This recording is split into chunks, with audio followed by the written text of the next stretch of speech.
Hello दोस्तों, welcome to our channel Medco care. आज इस वीडियो में हम जानेंगे हड्डियों को कैसे मजबूत करें। बहुत सारे लोगों को बहुत सारी शिकायतें होती हैं कि उनकी हड्डी कमज़ोर है, हड्डी ज़रा सा भी चोट लग जाती है, दर्द पैदा हो जाता है, या पूरे बदन में हर जोड़ जोड़ में दर्द है, चलने में बहुत ज़्यादा थकान है। बच्चों को ये देखा जाता है कि जब वो रात में सोते हैं तो जॉइंट पेन की वजह से या हड्डियों के दर्द की वजह से, मसल के पेन की वजह से वो उठ जाते हैं। तो आज इस वीडियो में हम यही जानेंगे कि अगर किसी की हड्डी कमज़ोर है, किसी के अंदर कैल्शियम की कमी है, तो उसको हम कैसे पूरा कर सकते हैं। 100% आपको सही जानकारी मिलेगी। इस वीडियो को आप लास्ट तक ज़रूर देखिएगा। चैनल पे अगर नए हैं तो चैनल को ज़रूर सब्सक्राइब कर लें और वीडियो को लाइक कर दें अगर पसंद आए तो। सबसे पहले आप ये जान लो कि अगर आपको ये मालूम नहीं है कि कौन से फूड्स में कौन सी चीज़ें आप खाएंगे, दवा कैसे आपको खानी है, कैल्शियम की आप दवा खाए जा रहे हैं लेकिन फिर भी कैल्शियम नहीं बढ़ रहा, हड्डी मजबूत नहीं हो रही है, तो क्या उसकी वजह है। मेन कारण आपको जानना है, मेन उसके काज को जानना है। उसके बाद हम ये भी बताएंगे कि कौन सी फूड्स लेने हैं, क्योंकि दवा के साथ साथ आपको खाना भी खाना है। ऐसे फूड्स ज़्यादा लेने जिसमें कैल्शियम होता है।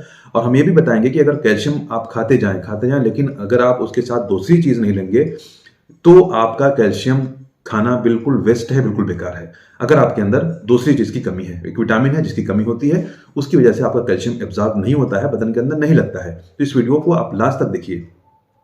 सबसे पहले आप ये जान लो कि कौन सी ऐसे फूड्स हैं या लक्षण क्या होते हैं कैल्शियम की कमी के। कैल्शियम की कमी के लक्षण में ये है कि हड्डी आपकी कमजोर होगी, जिसमें आपको जॉइंट पेन होगा, बार बार जोड़ में दर्द, इधर दर्द। बच्चे आमतौर से रात में उठ करके पैर अपना दबाते हैं, माँ से कहेंगे पैर दबाइए, थोड़ा सा हमारे पैर को सहलाइए, तो माँ जो है रात रात भर उठ करके पैर दबाती हैं बच्चों का।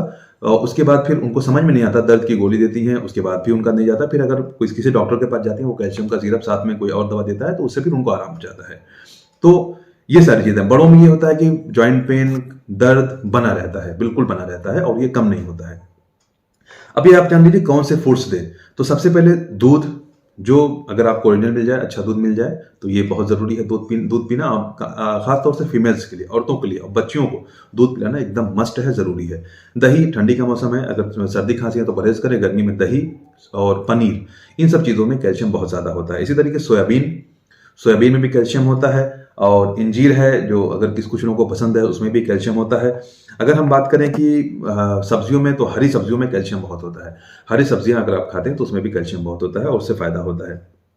अब हम ये जान लेते हैं कि कैल्शियम, अगर सप्लीमेंट आप लेते हैं, कैल्शियम की गोली खाते खाते बिल्कुल थक चुके हैं लेकिन उसके बाद भी कैल्शियम नहीं बढ़ा, तो अगर आप कैल्शियम की गोली लेते हैं, चाहे वो शेलकाल नाम से हो, चाहे जिमकाल नाम से हो, या किसी भी नाम से हो, उसमें कैल्शियम होता है, कैल्शियम कार्बोनेट या कैल्शियम साइट्रेट या कोई भी कैल्शियम हो सकता है उसमें। तो ये अगर आपके अंदर विटामिन D3 की कमी है, सबसे पहले आपको जानना है कि विटामिन D3 हमारा पूरा है या नहीं है। 90% लोगों में विटामिन D3 की कमी होती है।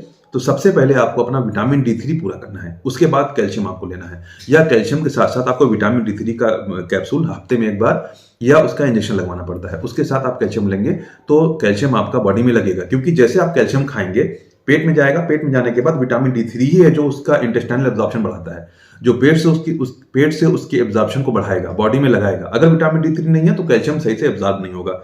इसी तरीके से दूसरे मिनरल्स जैसे मैग्नीशियम है, फास्फेट है, ये सब विटामिन D3 के वजह से ही हमारे एब्जॉर्ब होते हैं, बॉडी में लगते हैं और अपने अपने फंक्शंस करते हैं। अब हम ये जान लेते हैं कि विटामिन D3 कैसे मिलेगा। तो अब तमाम लोग जानते हैं कि विटामिन D3 धूप लेने से मिलता है। धूप में जाने से ऐसा हमारे स्किन के अंदर कुछ केमिकल रिएक्शंस होते हैं जिससे विटामिन D3 बनता है। अगर कुछ लोग धूप में, औरतें आमतौर से घर में रहती हैं, बहुत सारे लोग ऑफिस में काम करते हैं, धूप उनको कभी नहीं लगती, गाड़ी में बैठ के गए, ऑफिस में बैठ गए, धूप नहीं लगती है, तो ऐसे लोगों को कैल्शियम और विटामिन D3 दोनों का सप्लीमेंट, साथ में ये फूड्स जो मैंने बताया है जिसमें कैल्शियम रिच डाइट जो होती है, कुछ फोर्टिफाइड फूड्स आते हैं जिसमें कैल्शियम होता है, ऐसी चीज़ों को लेने से आपका कैल्शियम पूरा होगा। आपकी हड्डियों को दर्द या बच्चों की हड्डियों का दर्द समाप्त होगा, खत्म होगा और आपको बिल्कुल आराम मिलेगा। दोस्तों, अगर आपको हमारी वीडियो पसंद आई तो इस वीडियो को लाइक करें, चैनल को जरूर सब्सक्राइब करें। Thanks for watching this video.